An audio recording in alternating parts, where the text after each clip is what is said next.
ഞാൻ P S സഞ്ജീവിലേക്ക് അവസാനമായി എത്തുകയാണ്. ചർച്ച നമ്മൾ വൈൻഡപ്പ് ചെയ്യുകയാണ്. ഒറ്റ കാര്യം, ഈ ദേശവിരുദ്ധത അല്ലെങ്കിൽ അവരെ ഇവരുടെയൊക്കെ സെലക്റ്റീവായ ചില പേരുകൾ ഇങ്ങനെയുള്ള ആരോപണങ്ങൾ കൊണ്ട് തുലച്ചു കളയാൻ പറ്റുന്ന ഒരു മൂവ്മെൻ്റായി മാറിയോ ഈ സമരം?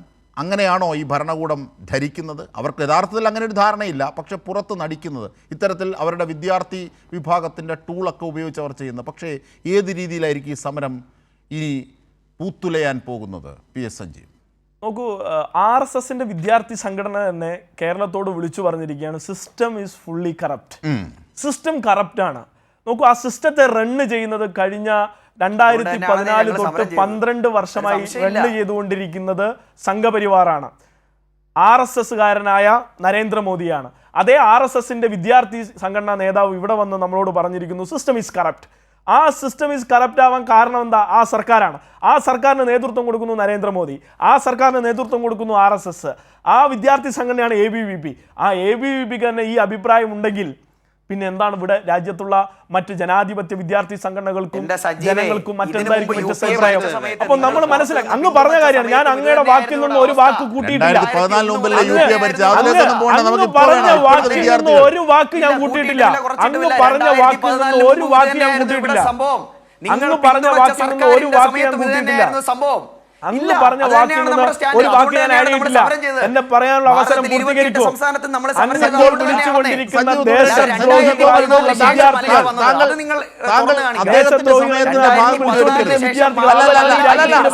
അദ്ദേഹം ചർച്ച താങ്കൾ അടക്കം പറഞ്ഞതിനുള്ള മറുപടിയായി അതിന് ചർച്ച വൈൻഡപ്പ് ചെയ്യുന്നൊരു ഘട്ടത്തിലേക്കാണ്. പി എസ് സഞ്ജീവ്, കംപ്ലീറ്റ് ചെയ്യൂ. താങ്കൾ അങ്ങ് പറഞ്ഞതിൽ നിന്ന് ഒരു വാക്ക് ഞാൻ കൂടുതൽ പറഞ്ഞിട്ടില്ല. അങ്ങക്ക് പിന്നീട് പറഞ്ഞതിൽ വന്ന എന്തെങ്കിലും അമളി പറ്റിയെന്ന് കരുതി അങ്ങ് പിന്നെ ഇടപെടുന്നതിൽ ശരിയില്ല. കാരണം ഇത് റെക്കോർഡായി കഴിഞ്ഞു. ഇത് പഴയ പോലെ മാപ്പെഴുതി കൊടുത്ത് പറഞ്ഞതുപോലെയല്ല.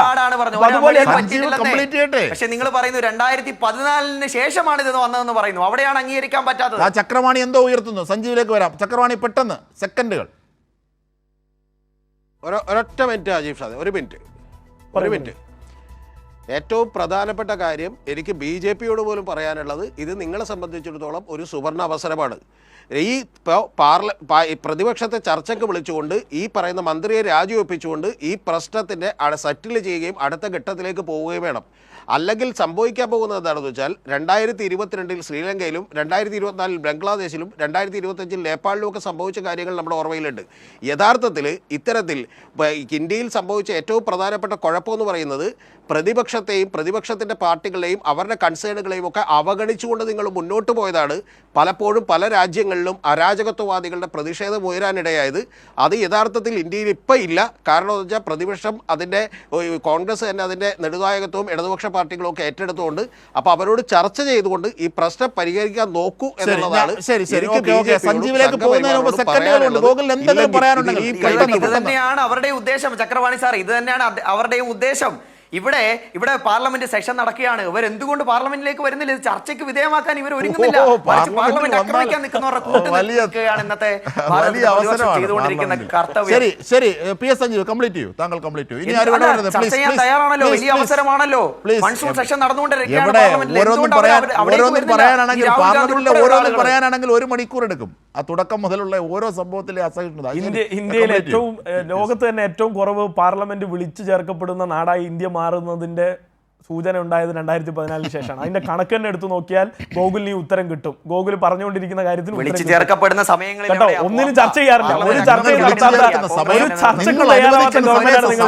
അതുകൊണ്ട് ചർച്ചയാണെന്ന് പറയരുത്, ചർച്ചയെന്ന് പറയരുത്. ഇത് ഇന്ത്യയാണ്. അപ്പോ ഈ സമരം ശക്തമായി മുന്നോട്ട് പോവുക തന്നെ ചെയ്യും.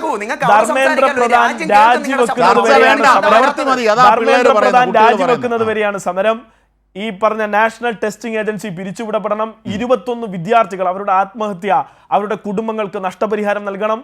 ഇതിന്റെ മുകളിൽ ശക്തമായ ഒരു അന്വേഷണം സുപ്രീം കോടതിയുടെ ഈ പറഞ്ഞ സർവേലൻസിൽ തന്നെ ഒരു അന്വേഷണം ഉണ്ടാകണം.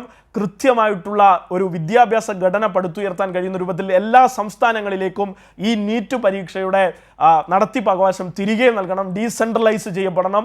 ഈ പരീക്ഷ നടത്താനുള്ള യാതൊരുവിധ സിറ്റുവേഷനോ അതിന് മുന്നോട്ട് കൊണ്ടുപോകാനുള്ള കാര്യപ്രാപ്തിയോ ഈ സർക്കാരിനില്ല. അതോടൊപ്പം ഈ സമരം ചെയ്യുന്ന വിദ്യാർത്ഥികൾ നാളെയുടെ ഇന്ത്യയാണ്, അവർ ഈ നാളെയുടെ വാഗ്ദാനങ്ങളാണ്.